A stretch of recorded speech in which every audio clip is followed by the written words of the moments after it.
아이들의 눈높이에 맞춘 재미있는 이야기로 행복을 전하는 아름다운 이야기 할머니들을 만나봤습니다.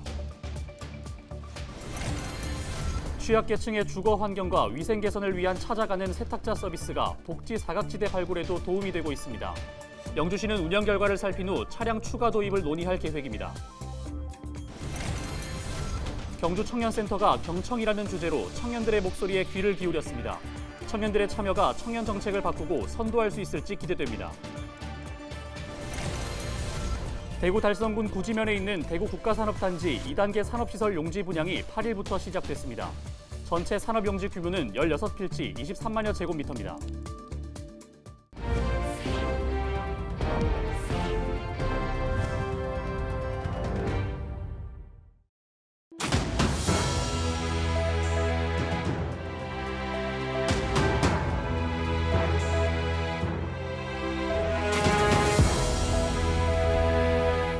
시청자 여러분 안녕하십니까?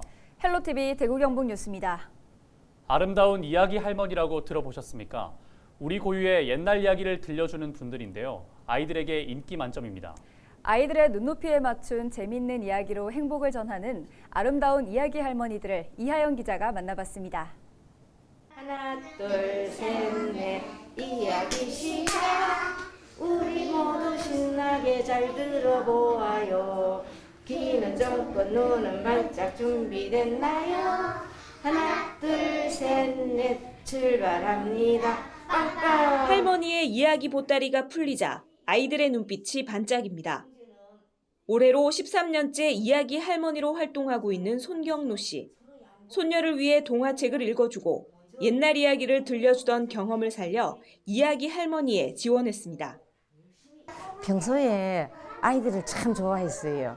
그러다가 우리 손녀가 태어나면서부터 손녀를 계속 보게 됐거든요. 동화책이나 옛날 이야기도 들려주고 또 애들 좋아하는 노래 있잖아요. 동요. 이런 것도 해주고 그러면 그렇게 좋아하더라고요. 할머니가 오기만을 손꼽아 기다리는 아이들. 이야기가 끝나면 헤어짐이 아쉬워 할머니 품에 꼭 안깁니다. 일주일마다 이야기 할머니께서 이제 방문을 해주시는데 그때마다 이제 이야기 할머니 언제 오시냐고 이렇게 기다리기도 하고 이제 이야기 할머니 동화를 이제 다 듣고 난 다음에 엄청 많이 놀라더라고요. 애들이 막 동화책 안 읽고 그냥 자기들 바라보고 동화를 읽으니까 이야기 할머니 머릿속에 동화가 다 들어있냐고. 아름다운 이야기 할머니는 한국국학진흥원이 매년 1, 2월 선발 공고를 통해 모집하는데 올해로 15년째를 맞았습니다. 지난 2009년 사업을 시작할 당시만 해도 불과 30명이었던 이야기 할머니들은 현재 3,000명까지 늘었습니다. 가장 기억에 남는 건 이렇게 길을 가다가도 가족과 함께 우리 유아들이 지나가다가 제가 지나가면 할머니 하면서 막 달려와서 안겨요. 그래서 어떨 때는 참 이게 보람스럽구나 그런 생각을 많이 했습니다.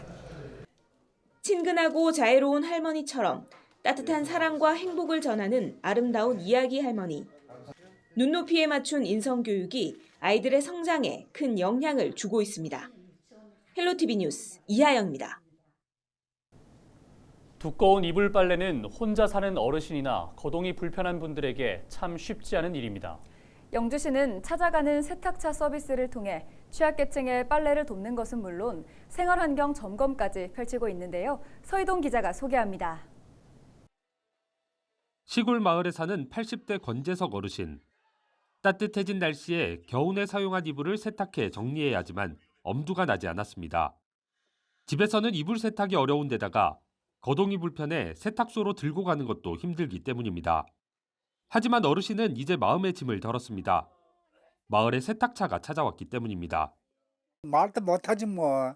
내 나고는 이런 거 처음이지 않니까. 자다오이 너무 좋아이다. 우리 집에서 온 애가 한 번도 없어.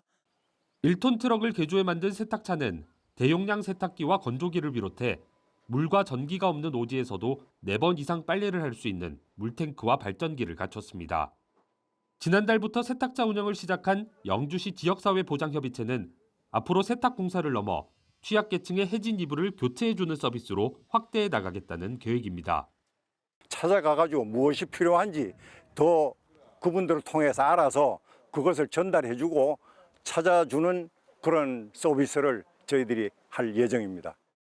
찾아가는 세탁차 서비스는 묵은 빨래를 씻어 취약계층의 주거 환경과 위생을 개선하는 것뿐만 아니라 복지 사각지대를 발굴하는 효과도 있습니다. 이 사업은 어르신들에게 빨래를 해드리는 것뿐만 아니라 어르신들을 직접 찾아뵙고 안부도 묻고 말동무를 해드리는 가치 있는 사업입니다. 영주시는 찾아가는 세탁차 서비스의 운영 결과를 살핀 후 차량의 추가 도입을 논의할 계획입니다. 헬로티비 뉴스 서희동입니다.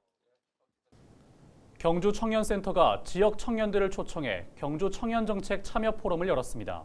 경청이라는 주제로 청년들의 목소리에 귀를 기울였는데요. 청년들의 참여가 청년 정책을 바꾸고 선도할 수 있을지 기대됩니다. 신병균 기자가 전해드립니다.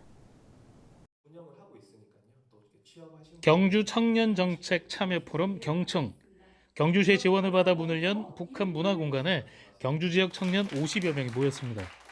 대구시 청년정책과장을 지낸 김효환 박사는 청년정책 거버넌스의 이해와 실제를 주제로 한 강연에서 청년들의 작은 움직임이 청년정책을 바꿀 수 있다고 말했습니다. 지역 청년들의 꿈과 바람이 투영된 정책에 실효성이 있다며 청년들의 적극적인 참여를 당부했습니다. 정책에 대한 이해도 필요하고요. 또 현재 살아가고 있는 경주에 대한 이해도 필요합니다. 그리고 또 자기 자신에 대해서 이해를 해야지 본인의 길을 찾아갈 수 있고 또 경주라는 삶터를 본인의 배움터나 꿈터로 놀이터로 만들어 나가는 것이 굉장히 필요합니다.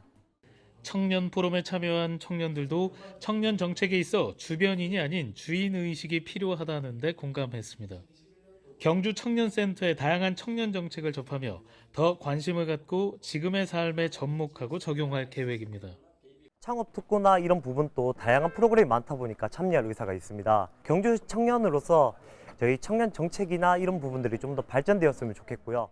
경주 청년센터는 취업과 창업 지원과 함께 청년 정책 참여, 문화와 취미 지원 등 청년들을 위한 다양한 프로그램을 운영하고 있습니다.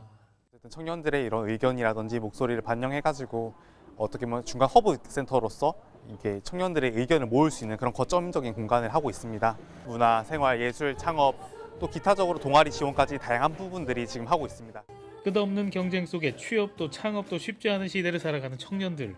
그들의 목소리를 경청하고 공감하며 실제 정책에 반영하려는 움직임에 기대감이 높아지고 있습니다. 헬로티비 뉴스 신병균입니다. 대구 달성군 구지면에 있는 대구 국가산업단지 2단계 산업시설 용지 분양이 8일부터 시작됐습니다. 전체 산업용지 규모는 16필지 23만여 제곱미터로 첨단 기계업종이 10필지에 17만여 제곱미터, 기초산업업종 6필지 6만여 제곱미터입니다. 산업용지 입주 신청은 22일부터 24일까지 한국토지주택공사 대구경북지역본부에서 접수하며 대구시는 분야별 전문가로 구성된 입주기업평가심사위원회 심사를 거쳐 6월 1일 결과를 발표할 계획입니다. 한편 대구시는 신설이나 증설 투자를 하기 위해 공장용지를 필요로 하는 역내외 기업에 산업용지를 공급해 새로운 성장 기회를 제공하고 지역 경제에도 활력을 불어넣는다는 계획입니다. 한 주간 발생한 뉴스를 재정리해보는 시간입니다. 지난 한 주 동안 주요 이슈는 뭐가 있었는지 이상원 뉴스민 기자를 통해서 이야기 나눠보겠습니다. 화상 연결해봅니다. 안녕하십니까? 네, 안녕하십니까. 뉴스민 이상원 기자입니다. 네, 우선 지난 한 주 동안 발생한 주요 이슈부터 종합해 주시죠. 네, 대구시가 결국 정책 토론 청구의 진입 장벽을 높이는 조례를 제정했다는 소식 먼저 전해드리고요. 홍준표 대구시장이 대구 MBC 취재를 거부한 이유도 짚어보겠습니다. 대구 급식 노동자 중 폐암이 확진된 2명이 산업재해를 신청했고 경북은 꿀벌 질병 친구센터를 운영하기로 했다는 뉴스도 살펴봅니다. 네, 정책 토론 청구 제도가 결국 청구인 수를 높이는 방향으로 결론이 났다고 들었습니다. 네, 대구시가 추진한 정책 토론 청구 제도 손질이 대구시의회에서 일부 수정돼 의결됐습니다. 지난 1일 대구시의회 기획행정위원회는 대구시가 기존보다 토론 청구인 수를 5배 늘리고 청구 제외 대상도 늘리는 방향으로 제출한 조례안을 수정해 의결했고 4일 본회의도 통과했습니다. 기획행정위는 대구시가 15년 동안 잘 운영하던 제도를 한순간에 대폭 수정하면서 논란을 키웠다고 지적하면서 청구인 수를 기존의 4배 수준인 1,200명으로 하고 청구 제외 대상을 늘리는 내용은 모두 삭제하는 수정안을 의결했습니다. 시민사회단체는 집행부의 조례안 제안 설명도 사실관계가 틀린 궤변이고 근거 없는 내용을 시의회가 그대로 받아 거수기 역할을 반복했다고 비판했습니다. 홍준표 대구시장이 대구 MBC 보도의 취재를 거부하겠다고 선언을 했다는데 무슨 일인가요? 네, 대구시는 대구 MBC 시사톡톡의 신공항 특별법 관련 방송을 문제 삼아 대구 MBC에 상응한 조치가 없으면 모든 취재를 거부한다고 밝혔습니다. 지난달 30일 시사톡톡은 TK 신공항 특별법이 홍준표 시장이 천명한 실질적 중추공항 건설을 담보할 수 있는지, 국비 예산은 얼마나 확보 가능한지 등을 점검했는데요. 방송 다음 날 홍 시장은 SNS를 통해 불쾌감을 드러냈습니다. 홍 시장은 악의에 가득 찬 편파, 왜곡 보도라며 취재의 자유가 있으면 취재 거부의 자유도 있다고 밝혔습니다. 같은 날 대구시는 입장문을 내고 대구 MBC가 사과하지 않으면 취재를 거부한다고 밝혔습니다. 대구시는 2일부터 MBC에 보도자료 제공을 멈췄고 3일에는 기자실 출입 금지를 통보했습니다. 대구 급식 노동자 중 폐암이 확진된 이들이 산업재해를 신청했다고요? 네, 지난 4일 학교 급식실에서 일하다 폐암에 걸린 대구 급식 노동자 2명이 근로복지공단에 산업재해 신청서를 접수했습니다. 전국 학교 비정규직 노조 대구 지부는 이날 오전 기자회견을 통해 근로복지공단이 폐암 산재 신청을 조속히 승인해야 한다고 촉구했고 대구교육청에도 학교 급식실 폐암 대책 4대 요구안 수용을 주문했습니다. 노조에 따르면 대구교육청 소속 급식 노동자 중 현재까지 파악된 폐암 확진자는 6명입니다. 교육부가 실시한 급식 노동자 폐암 검진에 따르면 지난 6월까지 폐암 의심 또는 매우 의심 진단을 받은 이들이 13명이어서 추가로 늘어날 가능성도 배제할 수 없습니다. 네, 끝으로 경상북도가 꿀벌 집단 폐사 문제 대응을 위해 신고센터를 운영한다는 소식도 전해주시죠. 네, 경상북도는 꿀벌 집단 폐사 등 양봉농가 피해를 줄이기 위해 꿀벌 질병신고센터를 운영합니다. 경상북도에 따르면 지난해 말 기준 경북 꿀벌 사육은 53만 9천 봉군이었지만 올 3월에는 32만 5천 봉군으로 40%가량 감소했습니다. 양봉, 약품 내성 문제, 이상기후, 사양관리 미흡 등이 주요 감소 원인으로 지적되는데요. 경북도는 꿀 채취가 본격화되는 봄철에 신고센터를 통해 꿀벌 질병 발생에 대응할 계획입니다. 신고센터는 농가의 편의를 위해 시군별 가축 방역부서에 설치하고 관련 기관별로 역할을 분담해 운영할 예정입니다. 네, 오늘 주간 이슈 점검은 여기까지 듣죠. 이상원 뉴스민 기자였습니다. 고맙습니다. 네, 감사합니다.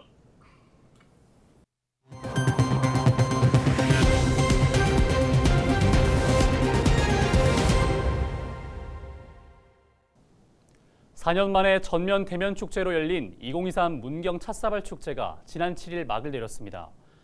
문경시는 이번 축제에 24만 명이 다녀가 도자기와 농특산물 판매, 간접 고용 등 경제적 효과만 150억 원에 이를 것으로 추산하고 있습니다. 김선식 문경 찻사발 축제 위원장은 이번 축제는 문경 도자기가 비싸다는 고정관념을 깨는 기회가 됐다며 앞으로 생활 도자기로 쓰이는 모습을 보여주겠다고 말했습니다. 경주시의 우호 도시인 우즈베키스탄 사마르칸트주 대표단 일행이 경주를 방문했습니다. 대표단 일행은 8일 경북 관광기업 지원센터를 방문해 두 도시 간 우호 결연 10주년을 기념하고 관광 분야 협력 방안을 논의했습니다.